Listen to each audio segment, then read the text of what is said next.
Yeah, wherever you. Thank you. Good morning.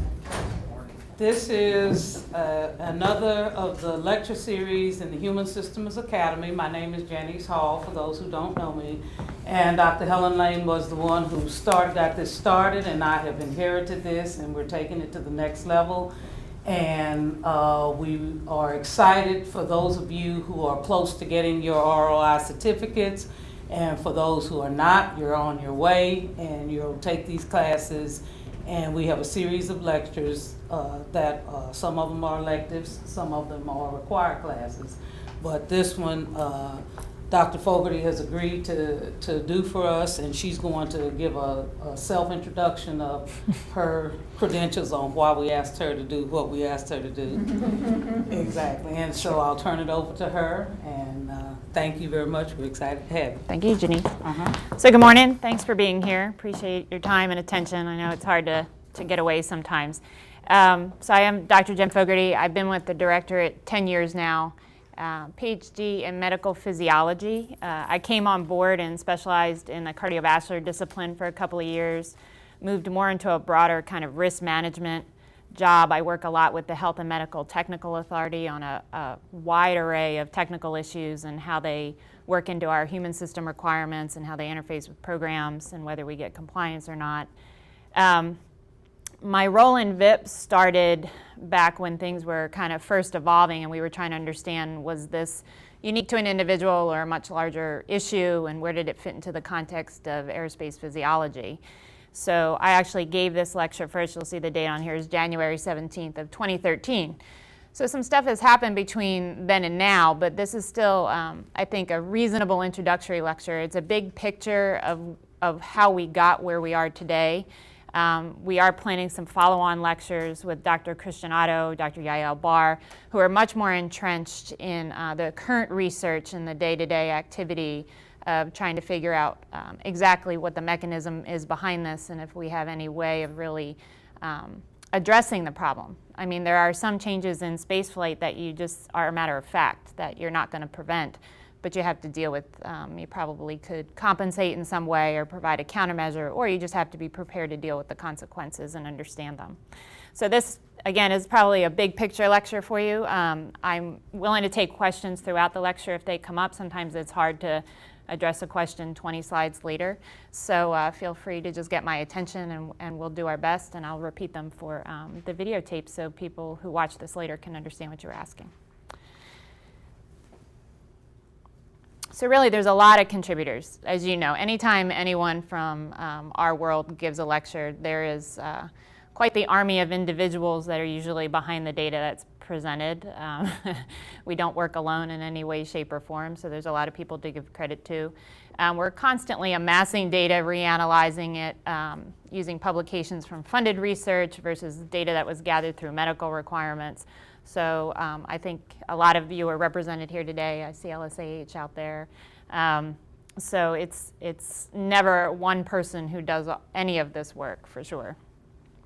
Dave Francisco has been playing an integral role, like from a directorate level, to do some integration. He has a very interesting perspective on from engineering and project management, so he's been helpful in kind of streamlining some of our thought processes.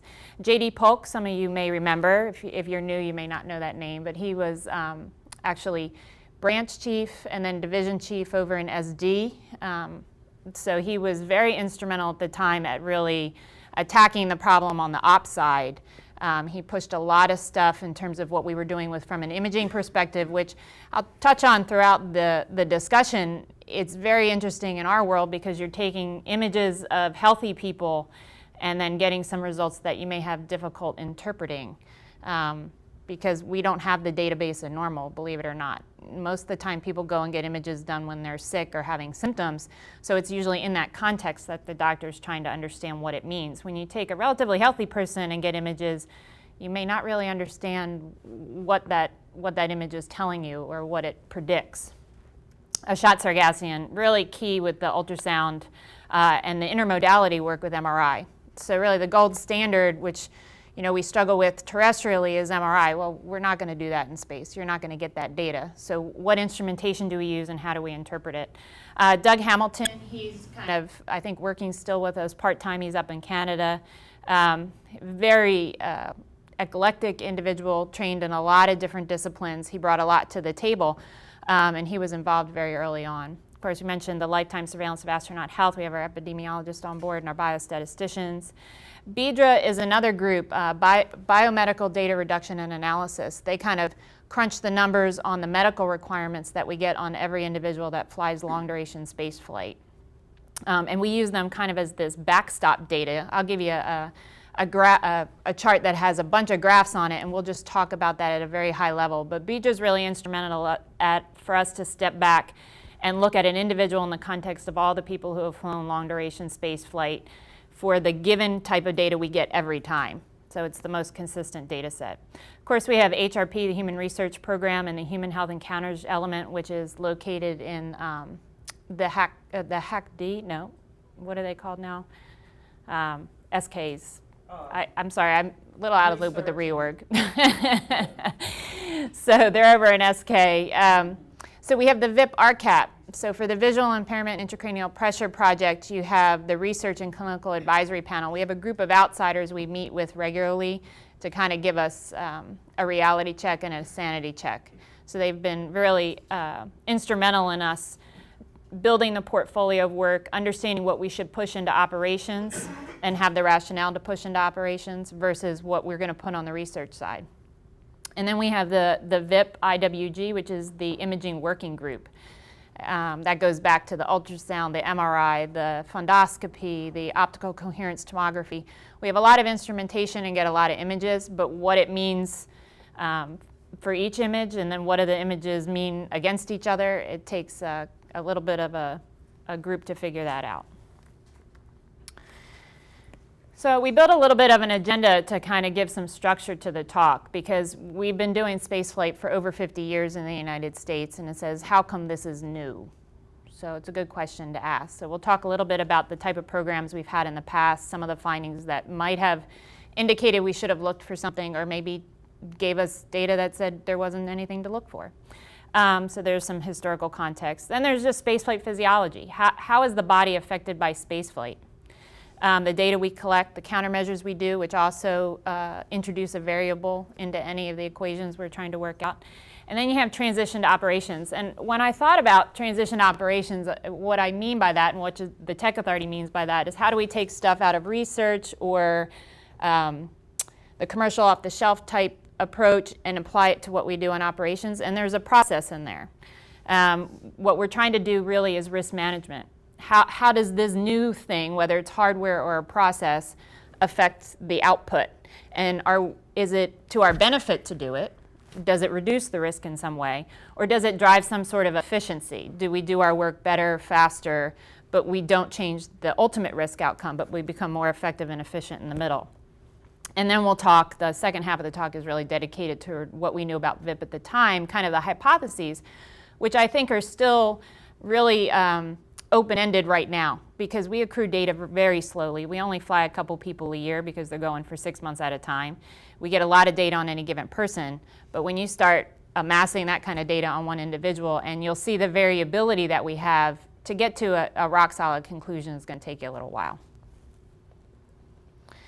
So some context. When we go out and talk to the outside world, and you guys might be more familiar with this since you're in the community, the bulk of our knowledge sits around 2 weeks. Of spaceflight exposure. And that, of course, goes back to historical missions, but mainly shuttle, when you were flying 10, 12 people at a time and could amass a good amount of data on any mission. But it's within that time frame.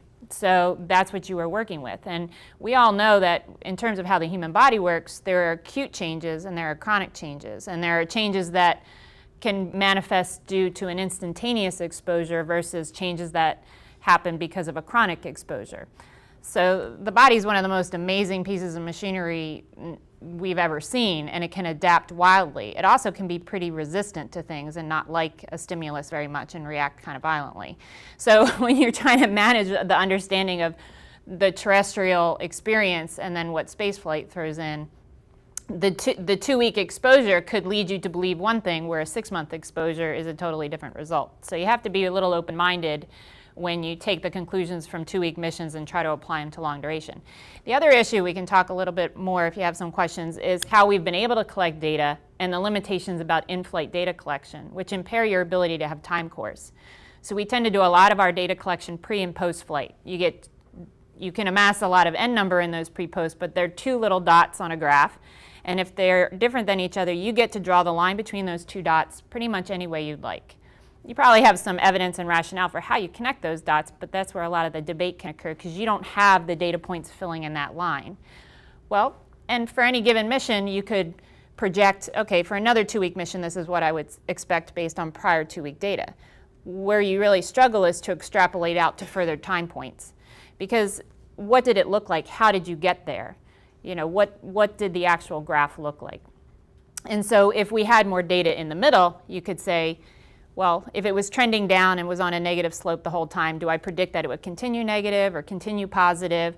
You know, would the response be bimodal? So we have a lot of questions of using 2-week data and applying it to anything longer than that because of the limitations of the lack of in-flight data collection.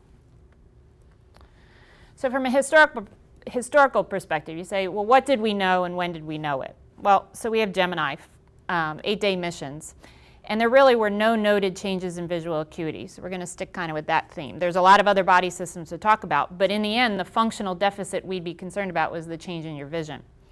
Apollo, no visual changes that were measured. And again, this was mostly pre and post flight. They had communication with the crew during the mission, but there was nothing notable in either of those mission lengths. Shuttle. This is actually when we started to see some data with changes in vision. And we started to ask some good questions and do a lot more testing pre and post flight with the changes in shuttle vision. There were a lot of theories about why vision changed. Remember, the humidity was kind of low and your vision is affected by the dryness of your eye. So that can explain things. You can add fluid back and see if that, moisture back to your eye and see if that corrected it. They looked a little bit deeper and there was no optic disc edema.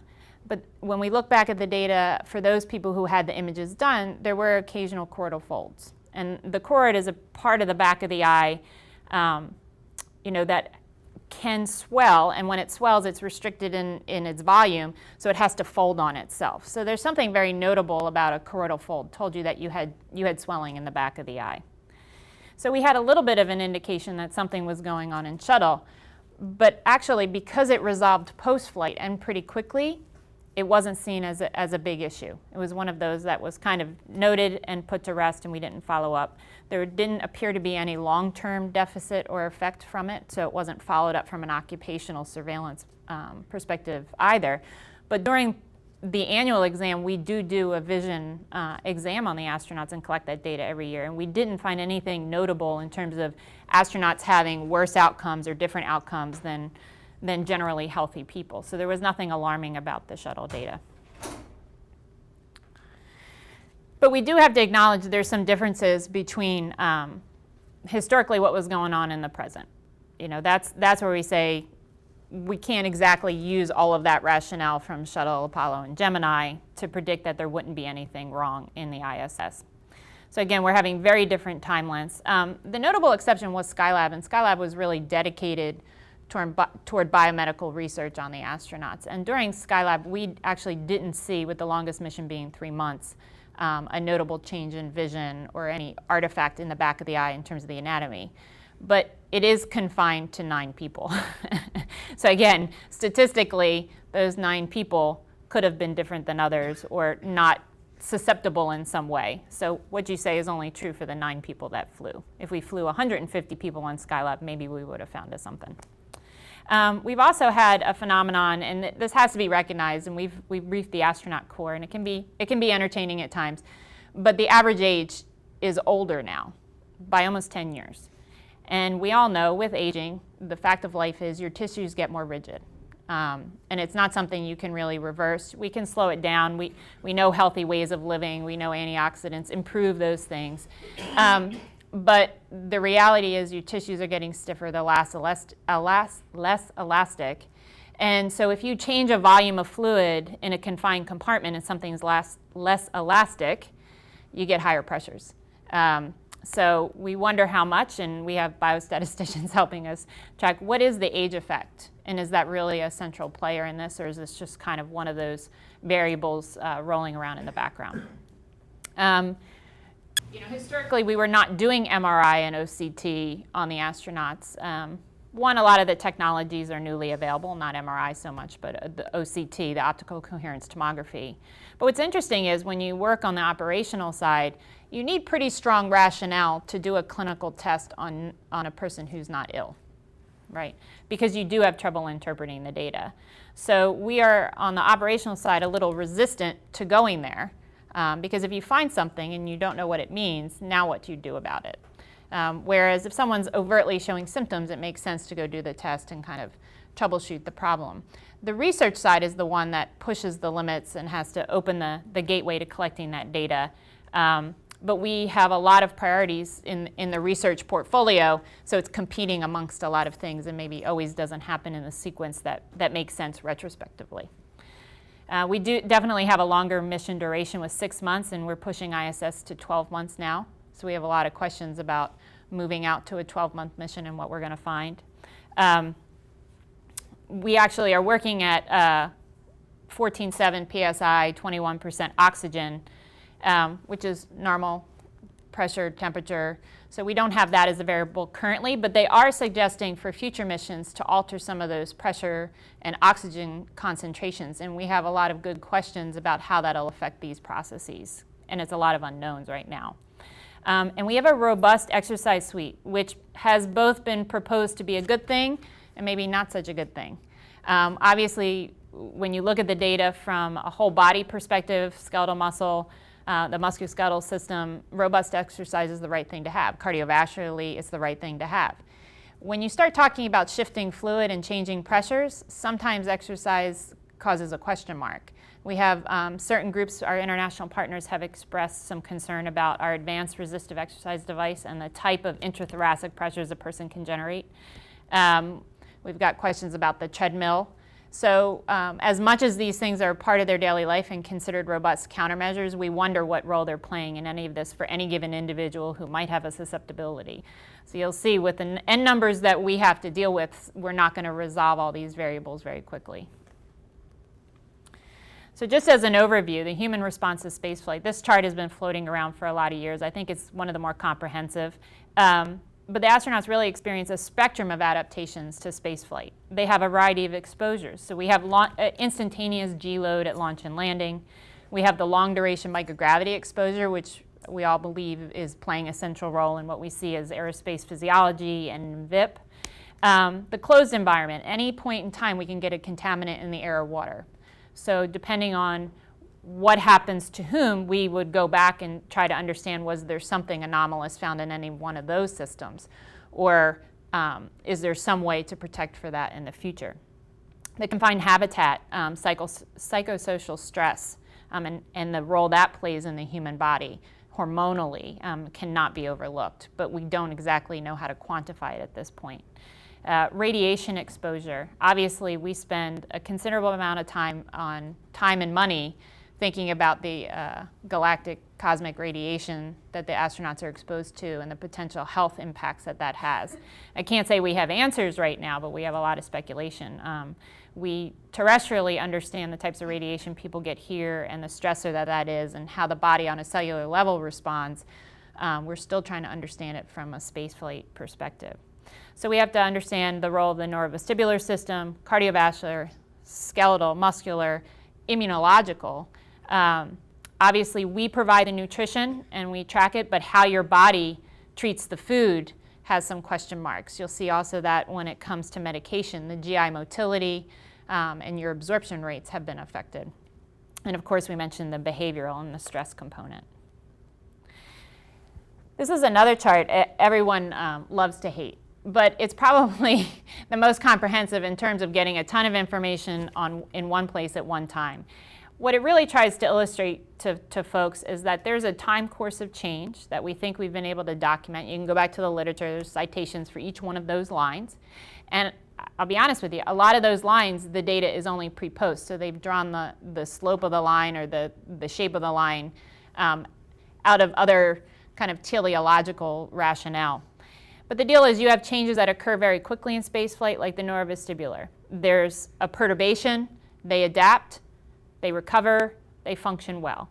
You have fluid and electrolytes. It shifts, your body adapts, you function well. What it also tells you, on the flip side, there's going to be a counterreaction when you come back, which is why you have that instability in the first kind of week to 10 days post-flight when your body's readapting. Again, some of those can recover within 24 to 48 hours. Others take days to weeks. But we also have to note, and you'll see some of our requirements testing tells you that you don't have much reserve. So while you look like you're functioning okay, you can walk away, you probably can't run away. You probably can deal and manage with kind of low-level stress, but if we put you under high heat and high psychological stress, you really fail at that point because you just have no reserve. Some of the longer-term changes that take longer to return back are like the bone and how your bone mineral density is altered in the architecture of the bone. And that's something that I think is very well documented for long-duration spaceflight, that there is an intrinsic change in the architecture of the bone, and it may not fully recover. So some of our questions from a risk management standpoint, and we think about VIIP in the same way, if the anatomy changes and you can't change it back to baseline, but if it compensates properly, are we equal? So there's questions about, is the bone, although different, equally as strong? And you'll see when the eye changes, it may never change back completely, but if your vision is good, it's kind of a neutral impact. And that's our long-term health perspective and tracking. So here's a little bit more detail about the ups and downs, who's going worse, who's getting better. And some of the change we don't really understand. It could be neutral. So we mentioned bone mineral content down, bone mineral density down, which increases urinary calcium, which increases your kidney stone risk. So there's also a picture here where different risks are affecting different systems, and you have to keep your eye on both balls at the same time.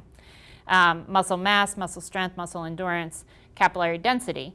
So you can't ignore that the cardiovascular system is taking care of and touching each one of the other systems that we're going to be discussing. And the cardiovascular system is going to play a central role in us understanding VIIP. Neurosensory, you have vestibular disturbances. When they first get on board, we talk about space adaptation syndrome and the kind of nausea, vomiting, headaches, just general malaise. For some people, it's a very unpleasant kind of 48 hours to 72 hours. That can stretch a little bit longer, and we provide them medication to make them feel more comfortable. But it's an adaptive phase where it can be pretty disruptive. I mentioned GI and pharmacokinetics in terms of how the body's absorbing drugs. And so we talk a lot about drugs, but it also applies to the food. So we can give you the right nutrients, but is your body incorporating them? Cardiovascular, a lot of time and energy has been spent on fluid volume, and that's going to become important to thinking about VIIP and thinking about this cerebral spinal fluid in a couple of slides. Orthostatic tolerance, that's one that affects you in a G loading situation. Are you able to stand up and maintain your blood pressure? Are you able to be exposed to a G force and maintain your blood pressure, meaning that you're going to get blood to your eyes, brain, heart, lungs, and function properly? Aerobic capacity. This is one, again, general cardiovascular well-being. Does your heart and the rest of your body function properly to get blood to the muscles that need to move and kind of help you function? We test it at an extreme level because that's the test we know how to do. But it's really about managing your body in an everyday circumstance. So when you come back, if your aerobic capacity is decreased, again, you might be able to walk away, but probably not run away. It's still on the chart, and it's probably still very contentious, is about arrhythmias, how the heart actually beats. But you can see that when you disturb someone's electrolytes and you've changed their fluid status, that, and even your how you're managing something like calcium, which is another ion you'd be concerned about because of the exchange channels and how your heart beats and carries the electrical signal, that we'd be concerned that maybe you're at a higher risk for arrhythmias. The data has been all over the map depending on who's done the study and under what circumstances. Arrhythmias are really hard to deal with in everyday life when you have the best equipment and the most controlled circumstances. So you could see why maybe our questions about arrhythmias has gone unanswered for a long time. But the cardiovascular team continues to pursue an understanding of it. Behavior health and performance, the psychosocial issues. Team issues, you're putting folks together in a relatively small space under stressful conditions for long periods of time. I don't know about you, but I don't want to be stuck in a VW bug with my family for 6 months. They're great people, but that's just not really the circumstances you want to live under. But these folks train for it. They go to a lot of exercises. They know what they're getting into. I think the team prepares them well, but you have to understand there's going to be a hormonal response to that sort of stress. And then you throw on top of things like fire behind a rack, equipment breaking down, everyday life. And right now on ISS, J.D. Polk, I mentioned him before, had a great saying. He's like, we used to be able to just confine it to the stresses of spaceflight and the mission, but now they have a satellite phone and get to talk to their family pretty regularly and hear about the D on the test or the plumbing that broke. And so that in ISS, they can't even extract themselves from everyday life stress in some way. The communication's really good. And while that's beneficial because they have contact with their family, the downside is you hear about all the hard things that are happening for folks you can't help right now. So the dynamic is incredibly interesting and very complicated. The environment, mentioned a little bit about confined air and water and contaminants in those and how they kind of increase the complexity of the situation. So if you've been to any of our boards, you've heard about carbon dioxide and how we're very, very concerned about the levels of carbon dioxide that are currently run on station and currently planned for future missions. Carbon dioxide is no doubt a very powerful instigator to human physiology, even on Earth. We know that it's not a good exposure. It definitely creates kind of a hostile environment for your body to deal with. It can change the acidity of your blood. It can change your respiratory rate, causes vasodilation, causes vasoconstriction, depending on what organ bed you're talking about. So we'd like to control the CO2 to a level that we're comfortable with which is terrestrial, which is almost, from an engineering perspective in a closed habitat, impossible. So we keep on running this balance of how low is low enough but high enough to allow the engineering to work. And I think it's an ongoing discussion. And you remember OSHA, the Occupational Safety and Health Administration, who helps guide rules and laws about how people work in a terrestrial environment, has really helped set the stage for how we do our SMACs and SWAGs, or space flight allowable concentrations. And the problem is that people work terrestrial on Earth 8, 10, 12 hours a day in an environment and then go home. At ISS, you're going to live and work 7 days a week, 24 hours a day in that environment. So we can only extrapolate or use their input so far before we have to go off and do testing. So the CO2 has been something we've put a lot of thought and energy into and some funding toward to understand better. Acoustics, we do a lot with acoustics, monitoring the sound level. Again, that's very stressful to be in a noisy environment. Radiation exposure, mentioned how much time and energy we put into that portfolio. They've looked at kind of the manifestation of, say, radiation exposure, such as cataracts and cancers. Right now, we have not been able to demonstrate that astronauts have a higher susceptibility or resulting cancer because of their exposure, but we've actually only been flying long-duration space flight since 2000. So it's going to be a lifetime before we accrue enough data to really understand some of those outcomes. We can't compress the time scale for that. We do know that from an immune standpoint and kind of a closed environment standpoint, that we probably have a little bit higher skin irritation and manifestation of skin problems than we'd expect and we're comfortable with. So that's been a topic people have been off pursuing and trying to understand. Is it the immune system that's causing the problem, or is it just high bacterial and maybe microbial growth rates in a closed environment, or is it just that the two systems are out of balance enough that it's both contributing? So you mentioned that we collect a lot of medical requirements data, and that's really this basic set of data that's collected on every astronaut pre, in, and post-flight, and researchers get some insight into that, and they can data share with it. They can actually leverage off of it, and in the ocular health study, what they've done is taken our medical requirement and repeated those measures, augmented them a little bit, but they do it a lot more frequently to build that time course picture that we really need. So hopefully you can see this. This was just an attempt to say, here's a smattering of data that we collect. We try to understand the situation of the crew member from their baseline, their individual baseline, and also from a population, what's going on. I think what's also important to understand, when you look at some of these charts, this is bone mineral density, is the variability. So each one of these little squares is an individual, the dark bar is the average, and that we often have a large spread. That's not unexpected in human data. There tends to be a lot of variability, which is why you usually need such a high N number for the study. But for our work, it makes it very difficult to come to a very concise conclusion very quickly. And this one is actually the pelvis, and here's the mean, and you'll see such a huge standard deviation.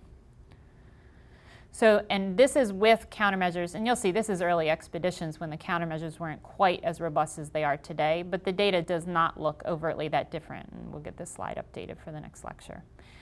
Post-flight functional fitness, similarly. And this is where we're looking not so much what happened to your bone, what happened to the strength of one muscle, but how does your body work in total? So you're looking at push-ups, crunches, pull-ups, sit and reach, bench press, leg press. And you start to see the lower body. We've got some tightness in here. The upper body, we're seeing a lot of variability. This one is actually a test that the NeuroLab does for the medical community. Here is the pre-flight consolidated baseline for the group. Here is the spread. They start out pretty low at R+0 when they return, and this is the recovery curve. I believe this is the 95% confidence interval. So you see everyone trending toward recovery within the first week, but there's a lot of variability about where people come back toward baseline. And this one, we've talked to the docs quite a bit. We've tried to understand for any one of these medical requirements, how is the data really used and how do we interpret it. This is one of those that is actually kind of a sanity check for both the doc and the crew member. Because again, I mentioned that they can look really good and they can kind of hold it together when they're in your presence. But when they're perturbed, and this test is designed to be provocative, it's going to have you close your eyes, it's going to have an unstable platform on your feet, and then at one point they even ask you to tilt your head back, and that's very provocative for your inner ear when you lose your ability to use your eyesight, and also you change the gait of your feet, and they're harnessed to protect them, but they're going to tip over. So again, if you were walking on a sidewalk, you were distracted, looked away, and your feet were unstable, you have a very high likelihood of falling down and hurting yourself. You fall down, you hurt yourself, and you have low bone mineral density in your hip, that results in a bad outcome that wouldn't normally happen in a 48-year-old male, but we've had it happen. This is actually the bone mineral density one, quite the variability. We've actually seen better returns, obviously, with the advanced resistive exercise device when you create a loading environment. But another thing to remember about countermeasures, and when we talk about VIIP, we have to kind of think about the inverse. But countermeasures can only be provided for a small amount of time every day, right? Normally, we're exposed to gravity 24/7 in some vector. A lot of it, in line with your body so that your bones, your skeletal structure is loaded vertically. But you get to get up, you pick up your bag, you transition to your car, you take your groceries, you take your kids, whatever it happens to be, lugging around your laptop all day. Well, for about 23 hours a day, people on ISS are completely unloaded, and we only add it back for an hour. So that's that's not a lot of loading considering how much they're offloaded. So really, I always thought of it as we're just buffering the loss. You're never going to stop the loss completely. But some of the data from ARED has been pretty impressive. With VIIP, I think you should remember that we're only providing countermeasures if it is a negative stimulus for small amounts of time every day. It's not like we're continually being provocative to drive VIIP if countermeasures were involved. So we've had lots of questions about the role that they play, and it's a cost benefit. If we thought VIIP was a worse enough outcome to take away something like the resistive exercise device, well, we lose the bone mineral density that we gained by having the resistive exercise device. Which system are you going to pick? Obviously, they're both important, but they're probably important in different aspects of the mission. You need your vision now to perform your mission, especially if there's critical ops and you need to read procedures. You don't need your bone mineral density while you're in zero gravity. You need it later when you come back in a gravitational field to protect you. So it might be, when do we need one? I'm particularly thinking of like a Mars type mission when I'm going to have to choose between systems, or which system do I need to optimize now versus which can I fix later. So this was another one we threw in to help illustrate the complexity and the level of detail people are looking at these different systems. This was one I mentioned that we're not only changing the density, but we're altering the architecture of the bone, how the trabecular bone actually interfaces with itself in the trabeculi. And when those trabeculi actually lose a connection, you can't get it back. And that's the reason why, even though you can get recovery post-flight, the bone on the inside will never look the same again. The bone deposits more density along the shaft of the bone, the cortical bone, so we have questions about, is the bone equally as strong? Because that ends up being the end metric you're interested in. It may always look different, but is it equally as functional as it used to be? So there's been some studies funded that take cadaver bone and test it and see how much force you can exert on it before it breaks. Because some of these tests, and especially when we're dealing with kind of designing our requirements, we won't take the human to failure, right? That's not going to happen. You need some precursor marker to help you understand where this thing is going. I actually can't have the bad thing happen to say that was the limit. I have to pick some previous part of the curve to make that decision. You're going down this way. So I always think of the tilt test, which was testing orthostatic intolerance, had good termination criteria. If you have an increase in heart rate by this many beats per minute, a decrease in blood pressure by this many millimeters of mercury, test over, because I know you're going to pass out, but I actually can't let you go to syncope to be my end measurement. I just know you're going that way. Bone has similar kind of characteristics that you can measure that say they're trending toward a bad place. I think your fracture would be imminent. What's interesting about fracture and where we've really struggled is it's not just the bone that's playing a role, it's the force exerted on it. If you can avoid a force, you can avoid a fracture. That's not realistic, whether you're on the surface of Mars or the surface on Earth. You're going to incur forces, both vertically, laterally. You're going to lean on things, you're going to trip, you're going to go upstairs and come downstairs. So the deal is we're going to have to get the bone density to a place that we're comfortable, that we've managed the risk as appropriately as possible. So of course we do the research in analog environments. We have, I think, a lot of healthy debate about the role of any one analog, how far you can take it, which systems is it appropriate for. And that's why I think we have a variety of different analogs available to us. We can't recreate microgravity here and control for all the other things, so we kind of test one or two systems at a time in the various analogs and then try to put the pieces back together outside of it. Of course, we have the operational countermeasures we talked about along the way. We also have, for any given person that we have data on, variable access to the countermeasures. This is an older graph, but this is the way its capability is tracked on the hardware itself. So when we talked about layers of complexity, you have devices and exposures, and you have data on a person.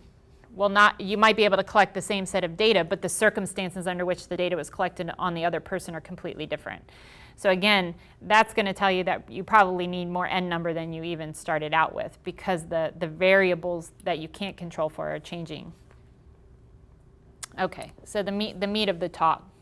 What is the visual impairment and intracranial pressure issue?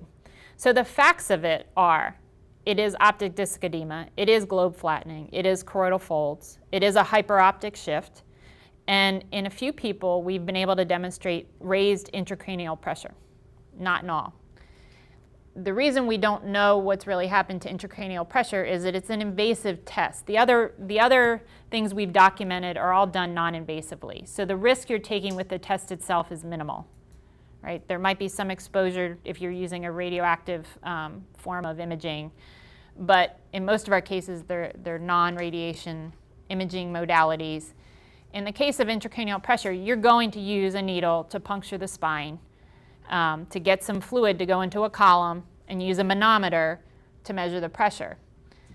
When you do that, you incur risk. It's higher than venipuncture, which is taking the blood, say, out of a vein in an arm, which we consider reasonable when you're doing tests and need blood as your constituents.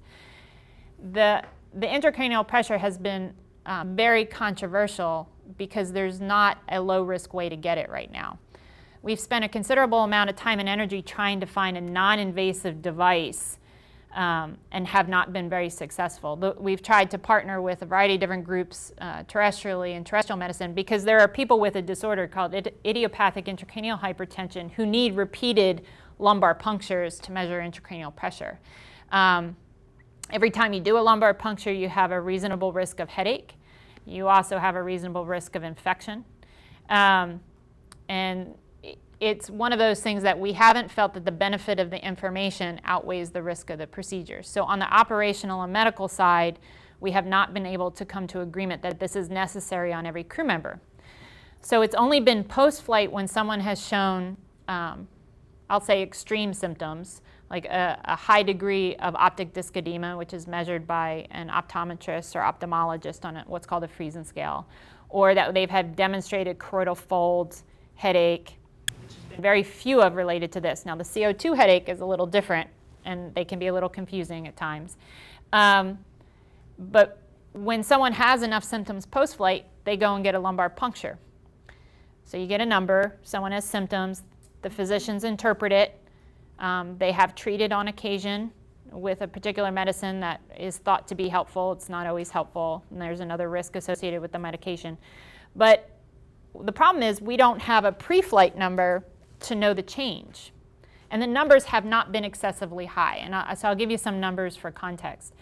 In idiopathic intracranial hypertension, when an individual has really overt symptoms and seeks medical help, the numbers can be in the 50s and 60s millimeters of mercury when it's measured. Normal ICP is less than 15 millimeters of mercury. And there'll be people talking about, well, were you on the left lateral decubitus position? But in general, 15, if we measure everybody laying down the same way on their left side, about 15 is what you would expect. They think when you go vertical, it should go lower than that. But we're going to tell everybody to be on their left side. We've seen people around 20, 21. I think we've seen it as high as 28 on occasion.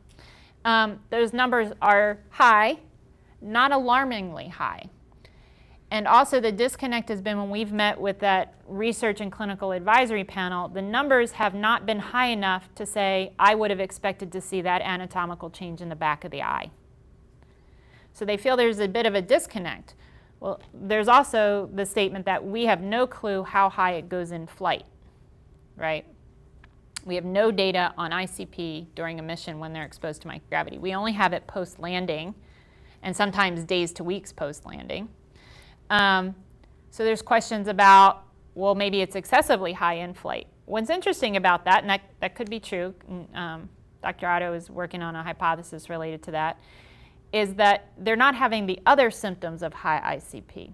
So when your intracranial pressure goes really high, you can imagine you get a pretty bad headache. We don't have people having incapacitating headaches. We have people having annoying headaches. We have them having headaches early in flight with space adaptation syndrome, could be ICP changing. We have people having occasional bad headaches, and then we go back and try to track down the environmental data, and we found some high CO2 related to headaches.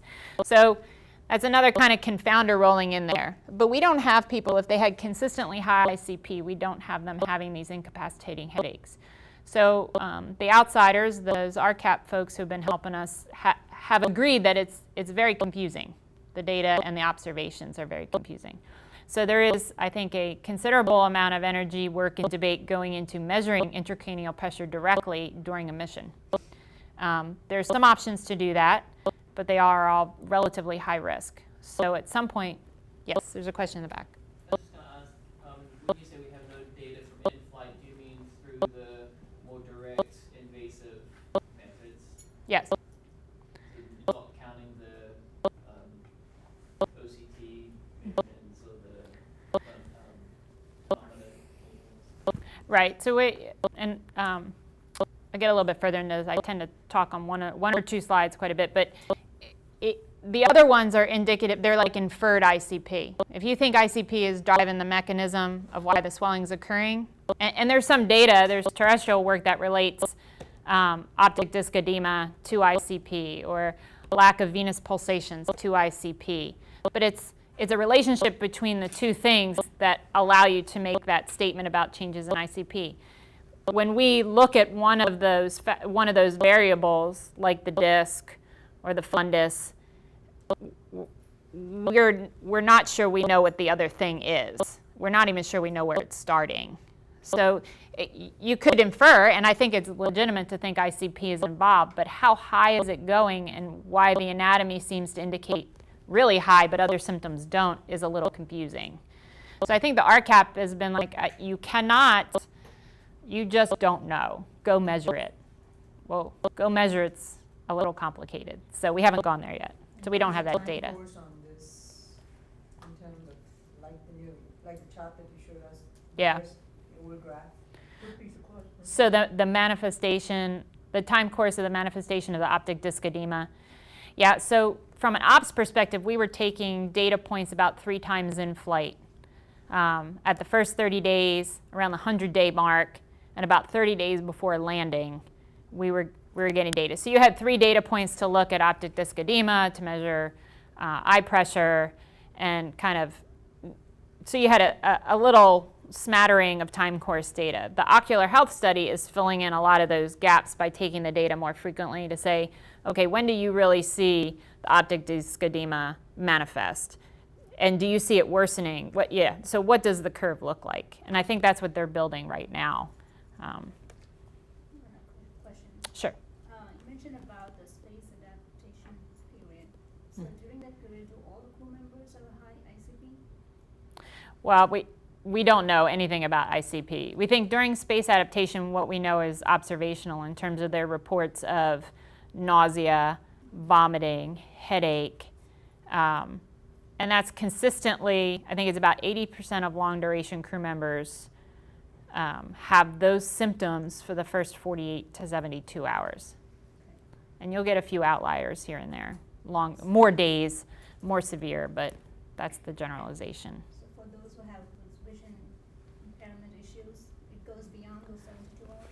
No, so interestingly, when we have LSAH, epidemiologists and biostatisticians who probably can speak a little bit more clearly, when we've gone back and tried to map the data of the outcomes, what we've measured from an OCT, fundoscopy, and when we've classified people in terms of VIIP and said, have they had worse space adaptation syndrome or space adaptation syndrome longer, there's not a good mapping. There's not a correlation. And that there's also, confusingly, and I'll get a little bit further into this, this is just some history. There is not a good correlation between functional outcome, meaning visual impairment, and also these anatomical changes. But the eye and the brain are very complex. And again, there's lots of things that compensate, and some people apparently are better at compensating than others. So you won't see people with the worst functional vision change have the worst swelling. That's not a true statement right now, interestingly enough. So from a historical perspective, really we changed our behavior operationally in 2008. You say, okay, well that's 6 years ago now. We've been able to get fundoscopy and eye ultrasound data since 2008. Not regularly, not for the same scheduling, but that's when it all started to be put in place. I think it was really 2010 when things became much more regular. Remember, we also, on the ops side, are treating them as individuals, not just as a population. So often you're doing things that mean something for that person and the symptoms they're having, and trying to understand if is it just true for that person or is it something I need to apply to the bigger population. Of course, the Sentinel case was found earlier than 2008, but that was based on us understanding things and looking retrospectively. At the time, that person was just being dealt with as an individual. Really, it was 2010 when we did the much more integrated approach where we have the research side of VIIP and the operational side of VIIP, and we try to make sure there's good communication between the two and that we move information between the two groups as regularly and as quickly as possible. We don't wait for the research side to fully publish and vet everything before the operational side knows about it. They're working much more closely hand in hand. Of course, we have the Research and Clinical Advisory Panel. And they also started funding 9 studies in 2012, which you know means if you get funded in 2012, your money probably shows up in 2013. If you're a flight study, you're not collecting data for a couple more years. If you're a ground study, you might get kicked off in 2013. It's only 2014, so people are just, probably the ball is really getting rolling on data coming in and being analyzed. Ocular Health had a bit of an edge because they were using the medical requirement as their base, and also were able to accelerate things because operationally we felt really strongly it was the right thing to do. So when you talk about Cpg classification, that was our way of saying levels of severity. And it's kind of a mixed bag of things. So we tried to understand the refractive change, how bad did your functional vision get and how quickly did it get there? And then with respect to the functional change, what happens to the anatomy? Because sometimes there was no functional change, but the anatomy was looking pretty swollen and different. And it was interesting that the eye was able to compensate and that the vision wasn't getting really bad right then. But you'd say, are we causing permanent damage to the back of the eye?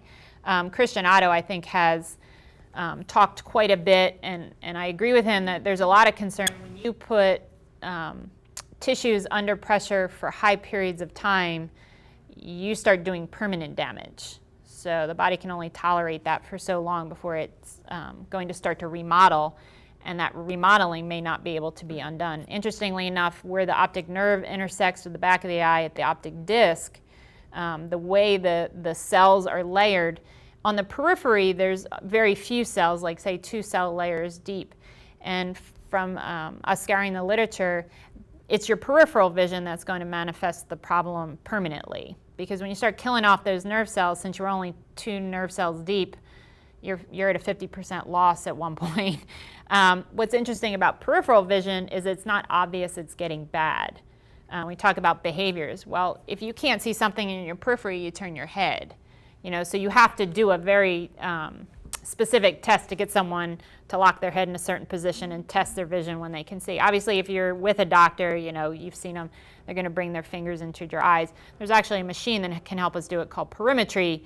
It's a relatively large piece of hardware because you figure you got to wrap kind of around yourself. And we've been trying to work with a group to get a smaller, more spaceflight friendly device up there, but nothing's at the level of maturity we're ready to fly yet. But we think it would be the peripheral vision that would take the hit first, not your central vision. So right now we have 4 classifications. Interestingly enough, you talk about all the N number we have. Well, we lack a certain amount of data that we can't even evaluate some folks. So we'll have functional vision data. They went to the optometrist and had their vision tested, their eyes tested, and their general eye health categorized. But they didn't have OCT. They didn't have fundoscopy. We don't have the MRI of their eyes. So we really can't classify them. Do we know absolutely it wasn't happening? No. So it's really not fair to put them in the bucket of the N number because they're unknowns, they're not zeros. So we've been clear that 0 is an important number. Knowing someone didn't have a bad outcome, knowing they didn't manifest any symptoms is a very important data point for us. So zeros are real, no data is no data. So this was kind of the spread about a year and a half ago when this talk was given, and the numbers have shifted around a little bit. Also, remember, the classifications are going to change. Our opinion of what's severe could be altered as well. So this was something that's a very man-made structure just to give us some information and be able to gauge what's going on with the crew members. And also to understand what we really consider severe. At some point, some of the anatomical changes could go by the way of other things and said, okay, it's a fact, it's documented, but it's not necessarily a bad outcome. It's a change due to spaceflight. But the long-term health implications are going to take a while for us to figure out. So acutely, this is kind of our picture on this levels of severity, with class 4 being the worst. So really, it's a 3-part story, right? We talked about a lot of different elements of physiology and spaceflight. And so you have to consider the whole vascular system, how it's functioning, how it's managing fluid, how it's managing pressure. It can dilate, it can constrict. It's affected by both your gender, your age, other genetic components that we don't really understand, but are running around in the background. The brain itself. So interestingly enough, we'll spend some time talking about cerebral spinal fluid production, your brain's ability to clear it, and the venous system, which is an instrumental part of the drainage, which might be affected by spaceflight. And then you have the eye itself. It's a whole nother compartment. It has to deal with fluid inflow, fluid outflow, pressure changes. And we've had some interesting presentations by folks who have now talked to us about the optic nerve. And basically, it's not a Bernoulli's tube. It's not a hollow tube containing the nerves. It's not a straight line. It has a lot of microarchitecture itself. So if fluid is transduced down that tube, it may get stuck there. So what's interesting about the eye, when that question was asked earlier about what we see in the back of the eye, and is it telling us something about ICP? It might be telling us something about the local pressure environment, not the whole brain environment, which is important to consider, because people have questions. If you put the whole brain under pressure for a long period of time, are you going to drive problems with cognitive function from an immediate perspective? And then we've even had questions about, you know, your long-term cognitive health. Would you get early onset dementia or senility or something because of the spaceflight exposure for 6 or 12 months? We can't answer any of those questions, but they've been out there and they've been asked of us. So most of you are familiar with the fluid shift. You go into microgravity. It's a little bit more extreme than what you experience when you lay down in bed at night and go horizontal. You tilt a couple liters of fluid towards your head. A lot of pressure sensors reside in the upper part of your body, so they're going to respond to that shift, and they're going to allow you to diurese some fluid off. They're going to recompartmentalize some of the other fluid. So in the end, the net effect is you're going to be down total blood volume when you're in space, but you're considered normovolemic for the environment because you don't have gravity pulling blood towards your feet. It's not locked away in your venous system or in the interstitial space in your legs and your lower body.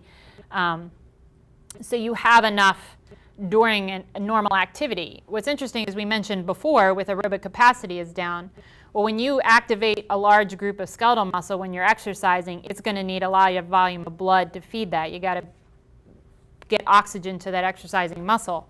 Well, you probably don't have enough volume to accommodate what you did on the ground. So I think it was not a big surprise to say that your aerobic capacity was reduced, but it doesn't mean that your heart beat any less hard or your muscles were weaker at the time. You just might have less fluid to feed them, less oxygen carrying capability. The other part of this is when you go into a gravitational field, like when they return and why they have intolerance, is your blood vessels also are very smart in that they're not going to do things they don't have to do. So they're used to dilating and constricting on an as needed basis when you get up and down during the day. You're laying, you're standing, you're sitting. It's a very dynamic postural situation. Well, in spaceflight, you haven't had a lot of that dynamic situation for long periods of time. Your body doesn't retain a capability it doesn't need. It can learn it again, but it doesn't have it instantaneously. So you return to a gravitational field, a large amount of blood volume is pulled back to your feet. Your veins are very compliant. They'll dilate out, fill up like a bag. They don't exert a force back yet. And then also there's a Starling equation that tells you when you're going to leak blood out into the tissue. When you leak blood into a tissue compartment, it's lost. It can't get back in the vascular system. It's drained off by the lymphatics. So when we talk about how this whole system is working with respect to the head, in space you have the inverted problem. It's like standing up when you're in a 1G field. Going into microgravity is like hanging upside down on your monkey bars to a degree. It's a little more than 6 degrees head down. They've done some tests, and we use 6-degree head down in our analog bed rest studies, but being in space is a little more severe than that. So you get this volume. Well, now the blood vessels in your upper body have to deal with this volume they're not used to dealing with, and blood leaks out. Tissues get swollen. Also, if your venous drainage isn't working properly, let's go to this one. If your venous drainage isn't working properly because the venous system is overwhelmed or has nowhere to drain to, which is kind of the thought process at this point, you have a back pressure on the system. So just from a kind of simple plumbing terms, blood's still coming in, blood really can't get out, the space in the middle is going to get engorged. Well, the space in the middle happens to be your brain. Your brain is in a hard case, but your eyes aren't. So I've always thought of your eyes as kind of this little pressure relief valve to a certain degree. What's interesting is also inflow. Arterial inflow to the brain is a driving force for CSF production. The venous outflow is a significant part of the drainage system for CSF. Well, if venous outflow isn't so good, you've also got CSF accruing. So you have blood volume accruing, you have CSF accruing, and you got your brain in a hard case. Well, when a tissue swells, it also causes a compressive force on the blood vessels that are in it, which will decrease the venous outflow as well. So it becomes, when you get swollen tissue, you get a bit of a vicious cycle going on. And so when you think of the back of the eye, and the eye has its own separate blood flow from the brain, that the same kind of system is set up there. So we started talking about you have inflow, lack of outflow, tissue swelling, external compression on the same venous system that's already having trouble flowing out. So again, a little bit of a vicious cycle going on in the back of the brain, in the eye. So this was just to demonstrate what we think we have in 1G. You can get negative pressure up in the head. That's what your body's used to dealing with. But in microgravity, it goes positive. Well, that's not something your body can deal with pretty quickly. It'll adapt, or it'll remodel, and it might not be to the benefit of the organ, but it's something it has to do from a physics perspective. So, when we talked before real quickly about what the characteristics were, so here's the actual picture of the eye that we use to talk to folks about it. So you have the optic nerve coming in the back. This is the optic disc. You have the choroid lining the back of the eye with the retina. Now, everybody's eye shape is a little bit different, right? And between the shape of your lens, the shape of your eye has figured out how it's going to see. Some of us use contacts or glasses to help it see more clearly, but it's that focal distance from the back of the eye to the lens that's determining how your eye focuses on an object. Well, when your eye swells, it actually becomes more flat. That's that globe flattening effect. We have two ways the globe can become flat, and this is something Dr. Sargassian has talked quite a bit about.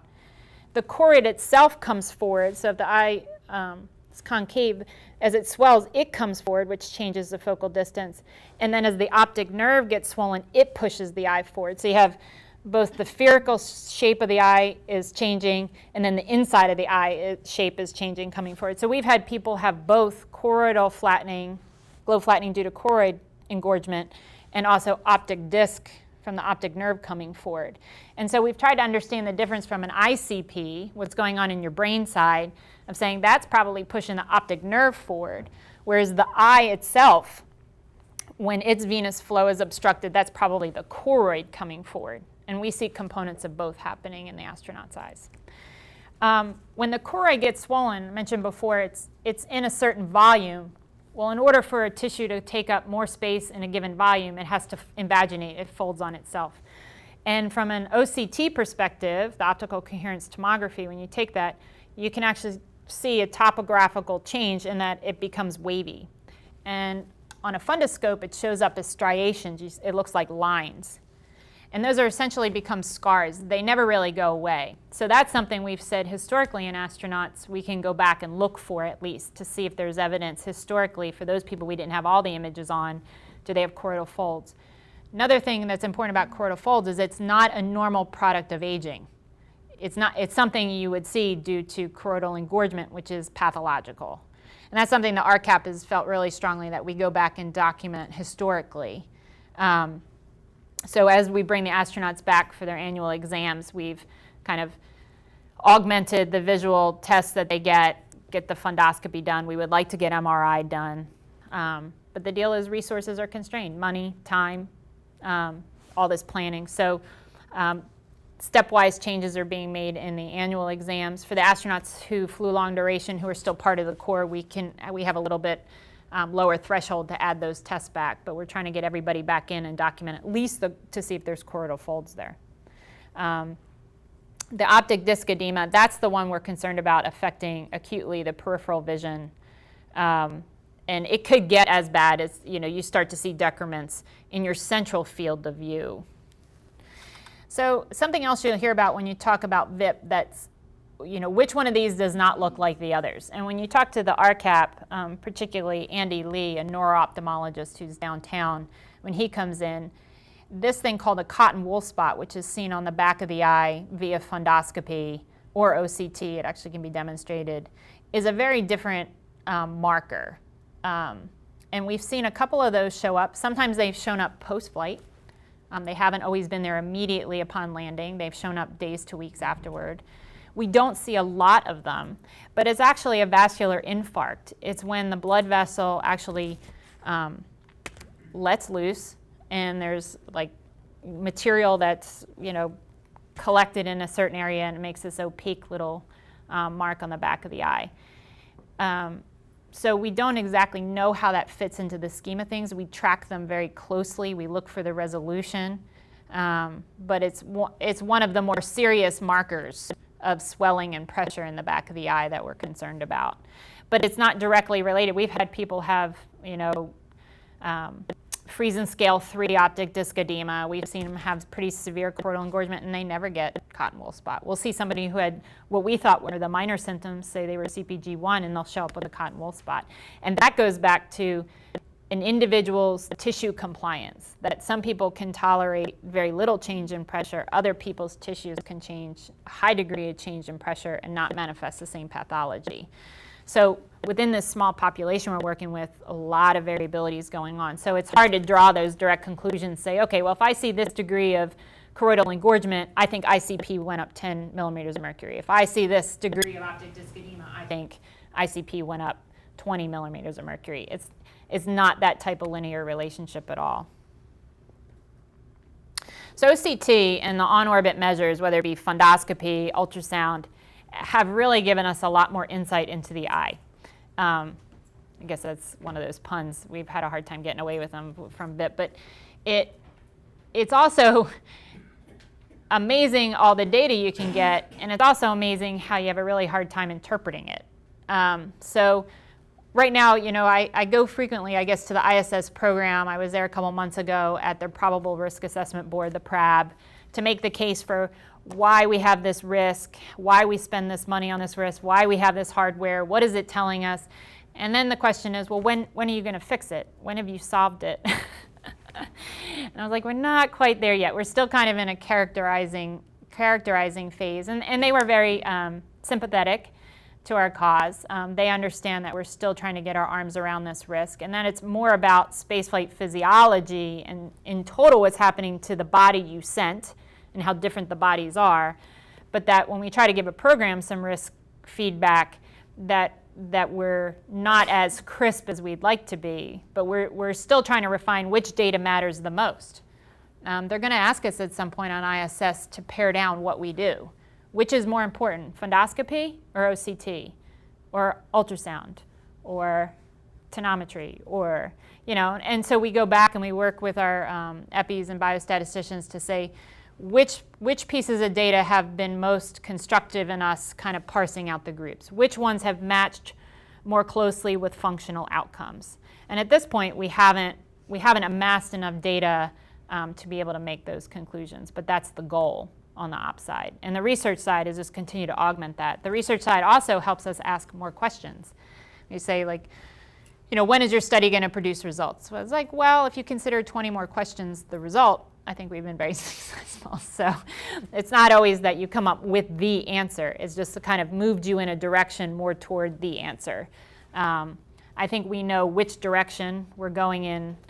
We're going all one way together instead of kind of being on different sides of the fence. What about the exercise groups? Do they have some exercise that can accelerate the drainage of the lymphatic? So you would think that if you activated a large group of lower body muscles, actually the one that came to mind as you were asking the question about an exercise that could increase venous drainage, it wouldn't be an exercise necessarily, but you could mimic it. It's lower body negative pressure.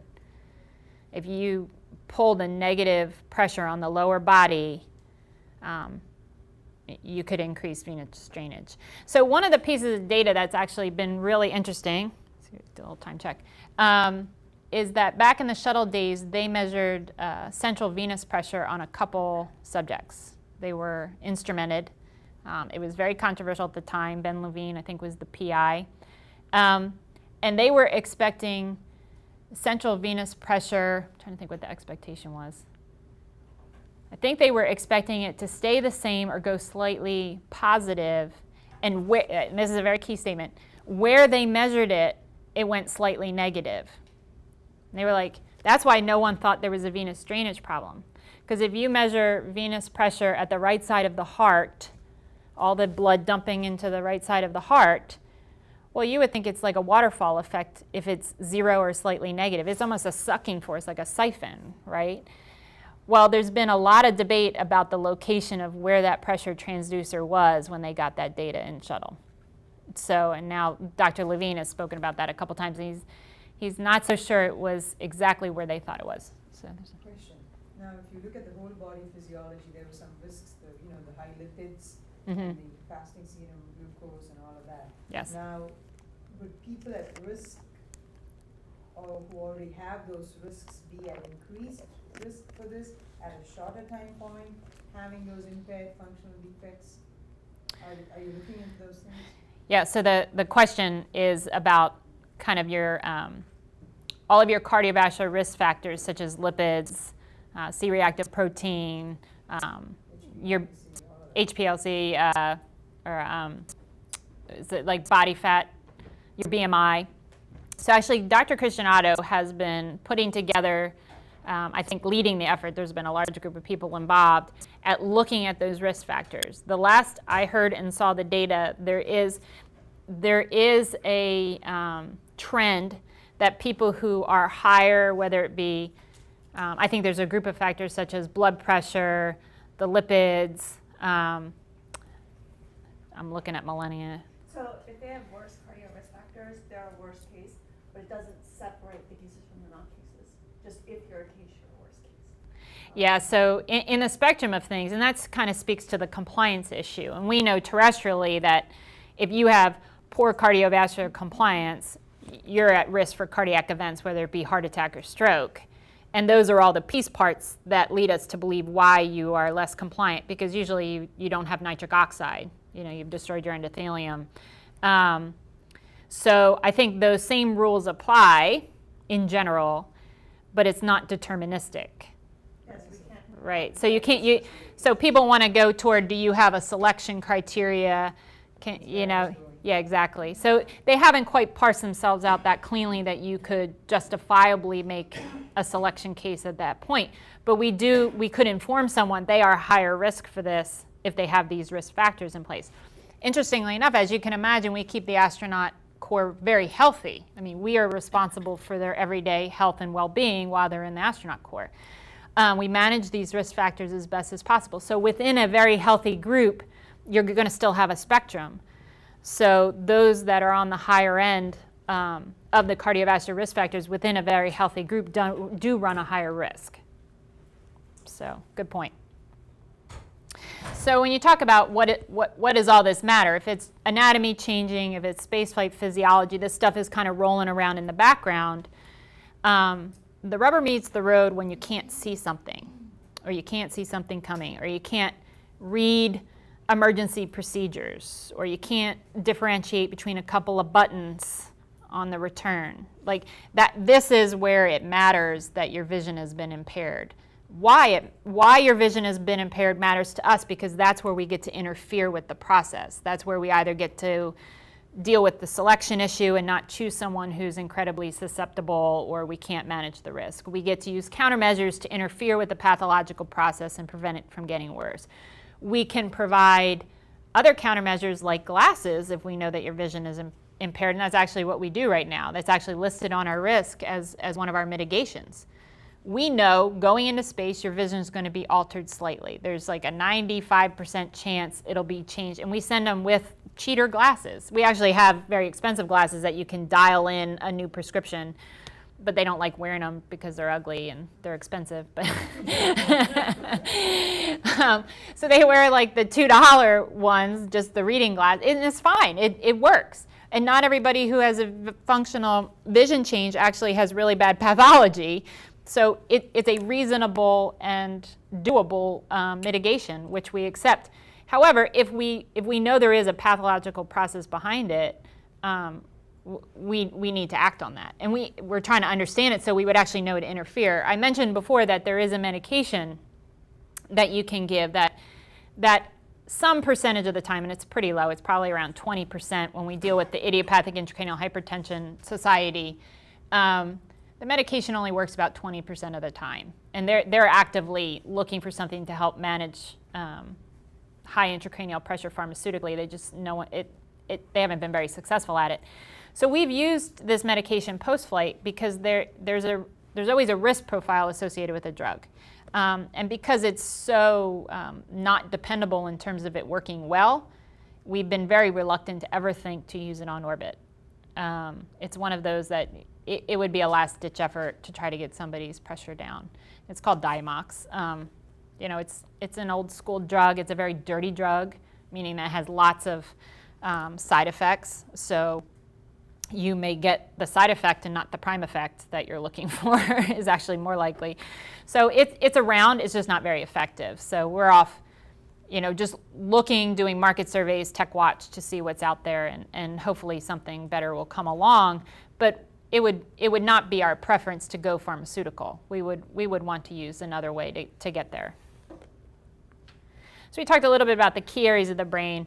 I think Christian would be much better poised to go through this mechanistically in terms of the choroid plexus and how much CSF is produced and how it bathes the brain and the spinal cord, and if you were to interfere with that process or the outflow, you know, how that's affected. They even think the arachnoid villi, there's actually some interesting animal data that looked at the brain of rats who were flown or mice who were flown on shuttle that said the arachnoid villi are actually affected by microgravity exposures. So there's some discussion that it's not just a blood flow issue, that it's the brain itself is having some issues with CSF production. And the feedback loop, when enough CSF has been produced, is interrupted, so it continues to make CSF even when there's plenty. So we have some questions about that. Our MRI data pre and post flight seems to indicate there's some disruption in the production, and we measure it by flow velocity, so it's not a direct measurement of the arachnoid villi, but it's getting us to where we think that's also a player. In which crew members is it a player, to what degree is it a player, all unknown. Again, we mentioned that between the CSF production, the brain itself in the hard case, and the venous system, there's a good picture here actually on this MRI, and actually I think this is a like an angiogram, but you see this depression here, that's actually the vein, this vein being pinched off. And what can happen is, when we talked about when the tissue becomes swollen, when the fluid actually leaks out of the blood vessels and into a tissue compartment, in this case the brain, the tissue itself impinges the blood flow. Well, that's the exact thing you don't want to happen, because that's your outflow source, which will cause more backup pressure, more leakage, more swelling, and that's that vicious cycle. So they've been able to demonstrate this in the brain of people with IIH, and this is something they would go in and they stent this open. They use a metal mesh. The problem is that the brain will collapse that mesh over and over again. So they know they replace them pretty frequently. As you can imagine, that's not desirable. There's another picture of just how the venous structure is on the back of the head. So you can see how large these vessels are in relation to the brain. So that if you impinge either on either side or both sides, you're going to have quite the pressure change inside. And this is just our classification system as it currently was, I think about a couple months ago. We've updated this based on current data and kind of shifted some of the categories. It can be very subtle. And that's another thing that's challenging to anyone doing the statistics, is that when you change your categories, so you would almost have to go back and recalculate everybody and reclassify them. Radiation modeling has a similar issue in that when their models are updated, you got to take all the data that was used in the prior classifications, put it into the new model, and then the people are reclassified again. So this is just something that you got to keep track of. It. Even subtle changes could mean a lot in terms of how we're classifying folks and what the classifications mean. So this is kind of a graphic to demonstrate where our medical requirements sit, and then where ocular health, which is a study, sits, and how it augmented what we do a little bit. So the pre-post or the pre-flight exams, we do them twice. You want to get the same data twice pre-flight. These are systems that are affected by everyday life. So you just kind of want a reality check closer to pre-flight when we get ours. So we get them way out at a year, because we do a lot of screening that says you're ready to go for your mission, you don't have a brain tumor, you don't have an aneurysm. That's the sort of thing we're looking for at way out here. Closer to flight, this is where we're trying to understand what is your visual acuity before you go into space? What is your intraocular pressure before you go into space? And then we check it at L plus 30, around the L plus 100, or minus 30 days before you go home, because if there's anything we need to be wary of, any special preparation we need to make for landing, any special accommodations we do on orbit, we need to know about a month before you come back. And then we do the testing as soon as you return. It's R+1 because we have people flying back directly from Kazakhstan to the United States, and it takes them about a day to get here. So we don't There's some work now with R+0, like doing work in the tent, you know, characterizing them, taking some data. The docs are there to take care of them medically, but in terms of, you know, very sensitive and specific testing, it isn't done until they return back here to the quarantine facility.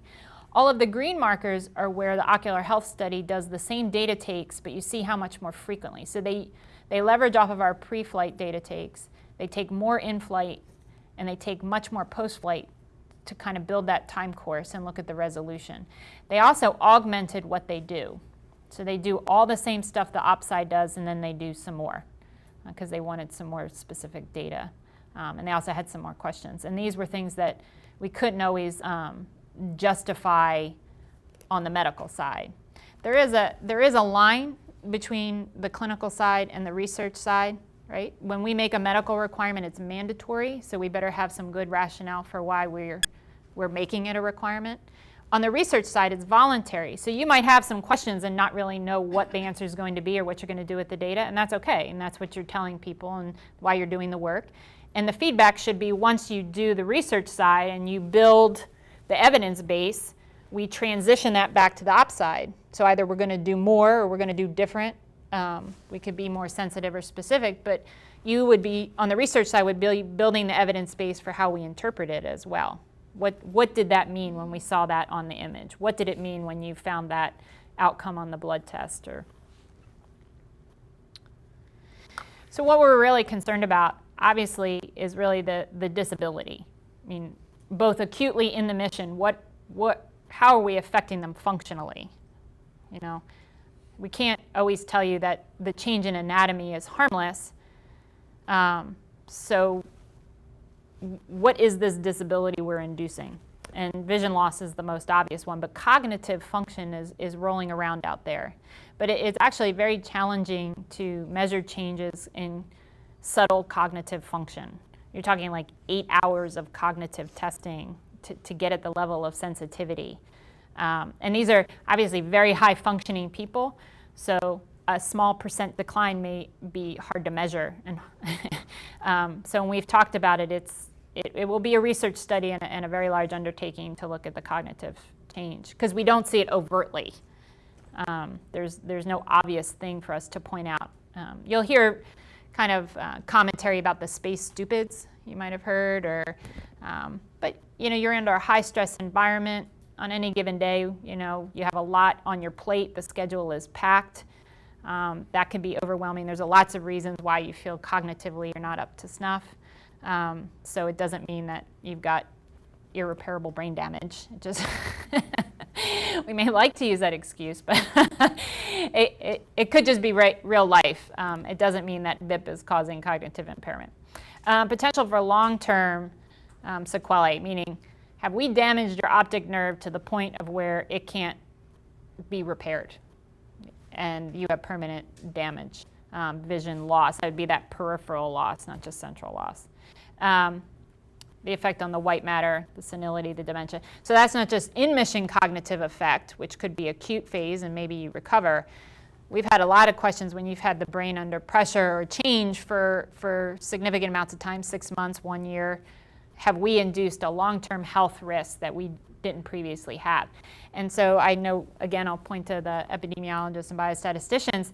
That'll kind of play out over time in terms of do these groups of astronauts who are exposed to this look different than the healthy general population? Are they experiencing these symptoms or outcomes sooner in life or to a worse degree in life or more frequently in life? And some of that is just going to take us time to figure out. Again, we can't accelerate that. And then, is this really part of space adaptation syndrome? Is this the early changes that we were describing in terms of pressure in the brain? Is that really what drives the motion sickness? Is that really space adaptation syndrome? Is that all part of the same thing rolling around? We have different names for them now, but is it really? VIIP is the other side of it. Space adaptation is the early thing. VIIP is the later thing. I don't know. That'll be something we have to put together over time together. Now the question becomes, could we make this worse with repetitive flights? Back to the kind of the selection, retention, certification points. do we understand repetitively what risk we're putting people at? They can come back, they recover. We actually have the data that says the optic disc edema goes away. Told you the choroidal engorgement goes away, but the choroidal folds will stick around, but they're not, they were just a scar of what happened. They're not an ongoing pathology. But if we put someone who had that one time in spaceflight, will they get it again, or will they get it worse? Or they become resistant? And does their body know what that is? It now knows how to respond. It's better at responding, better at compensating. We have all these questions about repeated exposures. And also longer term flight. I mentioned, some of the constraints around extrapolating from 2-week data to 6-month data is a very hazardous way to go about business. But sometimes that's all we have. So you do your best to build the data set that you can extrapolate from. But again, we have limited constraints, our ability to work in flight with imaging, our modalities, the type of data collection you can do, the fact that research and operations compete with each other for time, crew time in particular. So all these different priorities are being managed over time. And so we don't always come out on top in terms of the priorities, but we try to make the case of when we have a real concern or a real risk we need to characterize, we go to bat for the time and the resources to do it. So, and that's pretty much, I think, the state of VIIP and kind of the overall picture. And is there any other questions before we close out for today? Sure. In general, what's the percentage of crew members that are showing permanent visual changes that I've shown so far? So what are the permanent? What's the percentage? The percentage? I think it's that have permanent change. Well, permanent, so the definition of permanent. It's like post-flight. We call it persisting, I think. We don't. So one other kind of nuance to this. Of the functional change, what's interesting is that, remember we mentioned the age of the astronauts, now about 46 years old. You are really at the prime age when your vision changes anyway, right? So, by itself, functional vision change hasn't been the only thing we've been, that's smart to characterize as a permanent change. And to be honest, we think it was masked for a while, and we didn't look at the back of the eye because the front of the eye was doing what it needed to do to compensate when you're young enough and the muscles on the sides of your eye are strong enough to change the shape of your eye. So I don't think it's a very high percentage. I'm going to look at Melanie again. I don't know off the top of my head. I mean, we'd have to get Sarah. Okay, so we can get that data, but I mean, we talked about it a couple weeks ago, and it's not. To give you perspective, it's exactly, their eyes are changing exactly like the population of that age who are not astronauts are changing. So nothing is calling out to us and saying 10% of the astronaut population who have flown long duration are having. And even if they have choroidal folds, which the marks will still be there, most of them aren't having vision changes. So even if there's changes, but it doesn't affect their vision. Yeah, so this is why the complexity.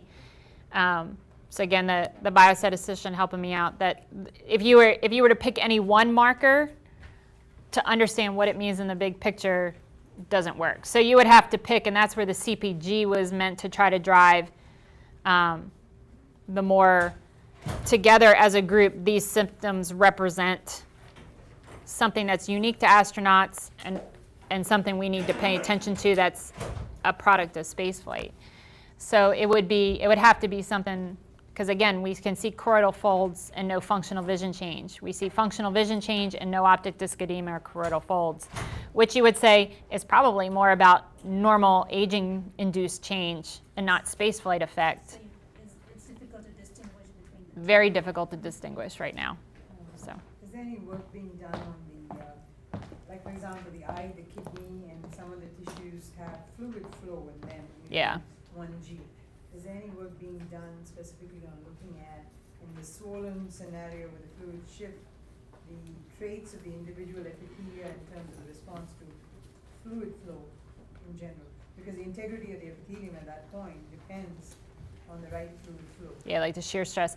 So the question is about looking multi-system and fluid flows and how the body's handling changes in the volume, its response, like appropriate or not. I think there are at least 2 studies funded looking at that more comprehensively. I don't have the data, and I can't speak to their findings at this point. I know they have probably not insignificant N. We're talking like they have an N of 10, they probably got an N of 5 right now. So we could get, I mean, I think that's good for the follow-up presentation to start pulling all of the research data that's come out and kind of give you the overall perspective. So we haven't met as a large group to put all that back together because they're still in the gathering phase. We stop every... There's electrophysiology that you could do in vitro and in animals. Yeah. To sort of delineate a little bit and then put it together. Yeah, I agree. And I think that is the plan, but we can get Christian, Yael, Jennifer Villarreal to come in and kind of give you the overview of where that's going on the research portfolio side. I think it's smart. What about genetic predisposition? Genetic predisposition. So you might have heard for the 1-year mission, it's called the twin study. Yeah. So, and there's also an epigenetics group looking at more expansive testing, not just for the 1-year mission. So genetic testing and understanding the role of genetics has been very controversial, particularly for a government agency to apply. We've worked on a variety of different policy and trying to understand the ramifications of doing such a thing, because and what's interesting about it, not that it's not necessary to do and understand, but the ramifications go well beyond the astronaut themselves, to their family, their children, people you would, and so to understand how to protect and do it appropriately has been very challenging, which is why no study had currently been funded to this point. So I think this is the twin study and the epigenetics work that NSBRI is kind of spearheading is our first attempt at that. So I think we all acknowledge it's incredibly important, but how we get there is still in work. Yeah, because the future medical world is Oh, yes. going towards that. Yeah. Yeah, I think personalized medicine and the whole world of epigenetics is appropriate, but we have some additional work to do before we can fund that type of work, to be honest. Good question. Well, thank you. Thank you. I appreciate you. And thank you all for all of the questions that you've asked. I ask that you please, if my secretary will stand up, Ruby Guerrera has the surveys that we're asking you all to please make sure you fill those out before you leave. And as of today, this is the 9th of September? What is Yes, it? 9th of September. Our next series is what, Ruby?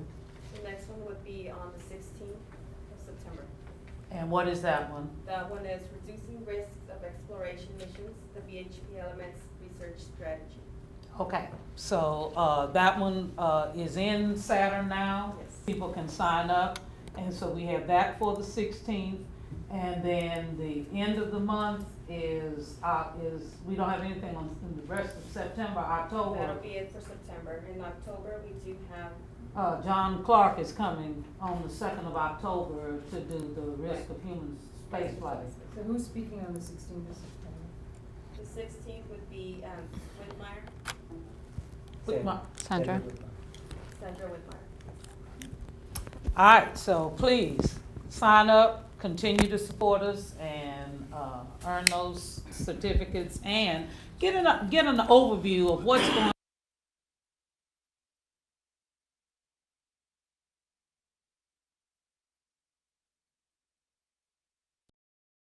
And we appreciate Jennifer doing it, but one of the things that we are looking to do is to give some exposure to others in the field who are, as she said, Christian and different other people, so it won't always be the same person.